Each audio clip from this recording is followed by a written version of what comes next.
স্ট্রোকের অনেক পেশেন্টই আমরা দেখি আমাদের দৈনন্দিন প্র্যাকটিসে হেমারেজিক এবং ইসকেমিক দু ধরনের স্ট্রোকই আমরা দেখে থাকি। এবং তাদের বাড়ির লোকের যে কমন কোশ্চেন হলো যে ডাক্তারবাবু কি ফিজিওথেরাপি করাবো, কাকে দিয়ে করাবো। তাদের কমন কোশ্চেন হচ্ছে যে আমাদের রোগীর তো হাত এবং পা স্টিফ হয়ে যাচ্ছে, আমাদের রোগীর কাঁধে ব্যথা করছে, কি করব, কিভাবে ফিজিওথেরাপি করাবো বা দিনে কতবার করে করাবো, এবং কিছু অল্প অল্প ফিজিওথেরাপির টিপস আপনি দিন যেগুলো করলে কিন্তু আমাদের রোগী অনেকটাই ভালো থাকবে বা আবার স্বাভাবিক জীবনে অনেকটাই এগিয়ে যেতে পারবে। তো সেই জন্যই আজকের এই ভিডিওটা বানানো। এই ভিডিওতে আমরা কিছু হাতের ফিজিওথেরাপি দেখব যেগুলো আপনারা আপনার বাড়ির স্ট্রোকের পেশেন্টকে কিন্তু করাতে পারেন। চলুন দেখে নেওয়া যাক। আগের পর্বে আপনারা দেখেছেন যে স্ট্রোক রোগীর লোয়ার লিম্বের কি কি এক্সারসাইজ করতে হয় পায়ের। তো আজকে আমরা আলোচনা করব আপার লিম্বের স্প্যাস্টিসিটির জন্য আপনারা কি কি এক্সারসাইজ করবেন, মানে টাইটনেস যেটা হাতে পায়ে হয় সেটার জন্য আপার লিম্বের জন্য আপনি কি করবেন। সাধারণত আমরা দেখে থাকি স্ট্রোক রোগীর একটা পার্টিকুলারের স্প্যাস্টিসিটি হয়, মানে রোগীর হাতটা এখানে দেখতে পাচ্ছেন যে হাতটা ঠিক এইরকম হয়ে আছে, এরকম কিন্তু স্ট্রোক রোগীদের হয়ে থাকে। প্রথমে যেটা আমাদের করতে হবে যে পশ্চার কারেকশন করতে হবে। তো এই হাতটা যে স্প্যাস্টিসিটি আছে আস্তে আস্তে আমরা সেটা কারেক্ট করব। আপনারা দেখুন কিভাবে আমি করছি। আমরা এলবো জয়েন্টটাকে আস্তে আস্তে এক্সটেন্ড করি এবং তারপরে রিস্ট জয়েন্টটাকে যেটা ফ্লেক্সড পজিশনে আছে সেটাকে আস্তে আস্তে এক্সটেন্ড করানো হয়। এই দেখুন রিস্ট জয়েন্টটাকে আস্তে আস্তে এক্সটেন্ড করাচ্ছি আমরা। এবার এই আঙুলগুলো দেখুন ফ্লেক্স হয়ে আছে, সেগুলোকেও কিন্তু আমরা আস্তে আস্তে এক্সটেন্ড করাবো। তো এটা হলো একটা পজিশনিং যেটা নর্মালি ফ্লেক্সড পজিশন, মানে টিপিক্যাল যে একটা হেমিপ্লেজিক যে পজিশন হয় সেটার থেকে কিন্তু আমরা আস্তে আস্তে নর্মাল পজিশনের দিকে নিয়ে আসলাম। ফার্স্ট এক্সারসাইজ এটা। নেক্সট এক্সারসাইজ আমরা করব রিস্ট জয়েন্টের। রিস্ট যেটা ফ্লেক্সড পজিশনে থাকে সেটা কিন্তু আমরা আস্তে আস্তে এক্সটেন্ড করব। সেটা হচ্ছে রিস্ট জয়েন্ট মোবিলাইজেশন এক্সারসাইজ। এটা দেখুন কিভাবে আমি করছি এক্সটেনশন, এবং এই যে হাতটা যেটা প্রোন পজিশনে থাকে সেটার থেকে কিন্তু আমরা আস্তে আস্তে আস্তে আস্তে সুপাইন পজিশনে নিয়ে যাব। এবং দেখুন আঙুলগুলো কেমন একটা ফ্লেক্সড পজিশনে রয়েছে, সেটাকেও আমরা আস্তে আস্তে এইভাবে কিন্তু আঙুলগুলোকে এক্সটেন্ডেড পজিশনে নিয়ে যাওয়া হয়। এবং তারপর রোগী যতটা পারমিট করবে ততটা দেখুন রিস্ট জয়েন্টকে ততটাই মোবিলাইজ করাবেন।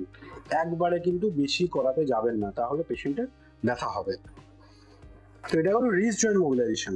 এরপরে আসছি এলবো জয়েন্ট মোবিলাইজেশন। এলবো দেখুন কেউ ফ্লেকশন ডিফর্মিটি একটা হয়ে গেছে এলবোতে, মানে ফ্লেকশনে রয়েছে, ভাঁজ হয়ে রয়েছে, সেটা আমরা আস্তে আস্তে আস্তে আস্তে কিন্তু এক্সটেন্ড করার চেষ্টা করব যতটা রোগী পারমিট করবেন।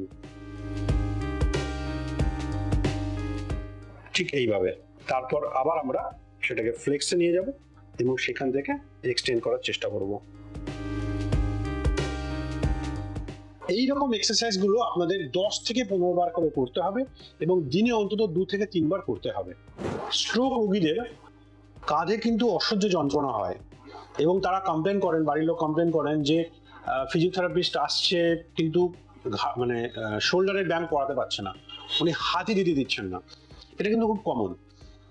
এটা যদি হাতটাকে আমরা এইভাবে তুলে দিই তাহলে কিন্তু সেই জিনিসটা মানে আমাদের যে শোল্ডার জয়েন্ট সেটা সাবলাক্সেট করে যায়, কারণ স্ট্রোক রোগীদের এই মাসেল পাওয়ার বা মাসেল মাসটা কিন্তু আস্তে আস্তে কমতে থাকে, মাসেল পাওয়ার সেরকম থাকবে না। দুম করে যদি এক্সারসাইজ করানো হয় তাহলে কিন্তু শোল্ডার জয়েন্টটা নিচে নেমে আসবে। তো সেইটাকে প্রিভেন্ট করানোর জন্যই আমরা কিছু এক্সারসাইজ দেখাবো। এবং যখন শোল্ডারে অনেক যন্ত্রণা হচ্ছে এই রোগীর, তাহলে কিছু আপনি ব্যথার ওষুধ দিতে পারেন এবং একটু হট ফার্মেন্টেশন বা একটু ব্যথার মলম কিন্তু ওখানে লাগিয়ে দেবেন, মালিশ করবেন না। এবারে আমরা যেটা দেখবো সেটা হচ্ছে শোল্ডার মোবিলাইজেশন বা শোল্ডারের জন্য কিছু এক্সারসাইজ। তো অনেকেই কিছু ভুল করে থাকেন যে শোল্ডারের প্রথমে হাতটাকে নিয়ে তুলে দেওয়া, তাতে শোল্ডার সাবলাক্সেশন হওয়ার চান্স থাকে। তো সেইটার জন্যই আমরা যে এক্সারসাইজটা করবো যে প্রথমে প্যারালাইজ রোগীর হাত যেরকম থাকে সেটার থেকে নর্মাল পজিশনে আমরা নিয়ে যাবো, সেটা আগে আপনারা দেখেছেন আস্তে আস্তে। এবং তারপরে দেখুন আমার হাতের পজিশনটা ঠিক এইভাবে আপনি হাতটাকে ধরবেন। ধরার পরে আপনি দেখুন আস্তে আস্তে আমি হাতটাকে কিন্তু বাইরের দিকে নিয়ে যাচ্ছি, এইভাবে ঠিক এইভাবে নিয়ে যাবেন আস্তে আস্তে বাইরের দিকে।